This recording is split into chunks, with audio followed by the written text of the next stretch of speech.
अगर आप 2026 में सीटेट का पेपर दे रहे हैं तो ये वीडियो आपके लिए बहुत इम्पोर्टेंट है, क्योंकि ज़्यादातर लोग पॉलिटिकल साइंस के क्वेश्चन गलत करके आते हैं। तो आइए हम बिना देर के शुरू करते हैं क्वेश्चन को। पहला क्वेश्चन कह रहा है, भारतीय संविधान में संघीय व्यवस्था होते हुए भी केंद्र को अधिक शक्तिशाली बनाने का मुख्य कारण क्या है? ऑप्शन ए कह रहा है अवशिष्ट शक्तियाँ राज्यों के पास होना। ऑप्शन बी कह रहा है एकल संविधान की व्यवस्था। ऑप्शन सी कह रहा है राज्यों को संविधान संशोधन का अधिकार। और ऑप्शन डी कह रहा है दोहरी नागरिकता। तो इसका सही आंसर हो जाएगा बी, एकल संविधान की व्यवस्था। क्वेश्चन दूसरा कह रहा है निम्नलिखित में से कौन सा विषय समवर्ती सूची में नहीं है? तो समवर्ती सूची में ऑप्शन ए कह रहा है कि शिक्षा, बी वन, ऑप्शन सी कह रहा है पुलिस, ऑप्शन डी कह रहा है विवाह और तलाक। तो इसका सही आंसर हो जाएगा पुलिस। पुलिस समवर्ती सूची में नहीं है। आगे क्वेश्चन है, संविधान के किस अनुच्छेद के अंतर्गत राष्ट्रपति शासन लगाया जाता है? तो अनुच्छेद 352, ऑप्शन बी कह रहा है 356, ऑप्शन सी कह रहा है 360 और ऑप्शन डी कह रहा है 365। तो इसका सही आंसर क्या होगा? इसका सही आंसर है बी, 356।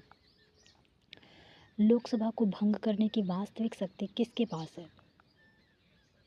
राष्ट्रपति के पास, प्रधानमंत्री, मंत्रिपरिषद या लोकसभा का अध्यक्ष? तो इसका सही उत्तर हो जाएगा मंत्रिपरिषद। लोकसभा को भंग करने की शक्ति मंत्रिपरिषद के पास होती है। क्वेश्चन पांचवा कह रहा है कि भारत में न्यायिक पुनरावलोकन की शक्ति का स्रोत क्या है? ऑप्शन ए संसद, ऑप्शन बी संविधान, ऑप्शन सी राष्ट्रपति और ऑप्शन डी कैबिनेट। तो इसका सही उत्तर हो जाएगा बी, संविधान। मौलिक अधिकारों का निलंबन किस स्थिति में किया जा सकता है? ऑप्शन ए सामान्य स्थिति में, ऑप्शन बी आपातकाल के दौरान, ऑप्शन सी राज्य आपातकाल में और ऑप्शन डी वृत्तीय आपातकाल में।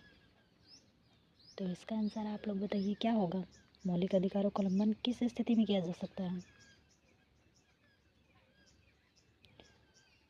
तो इसका सही आंसर हो जाएगा ऑप्शन बी, आपातकाल के दौरान। आगे क्वेश्चन है, नीति निर्देशक तत्वों को लागू न किए जाने पर न्यायालय क्या कर सकता है? तो नीति निर्देशक तत्वों को लागू न किए जाने पर न्यायालय क्या कर सकता है बताइए? ऑप्शन ए कह रहा है कि सरकार को बाध्य कर सकता है, ऑप्शन बी कह रहा है दंड दे सकता है, ऑप्शन सी कह रहा है हस्तक्षेप नहीं कर सकता है, ऑप्शन डी कानून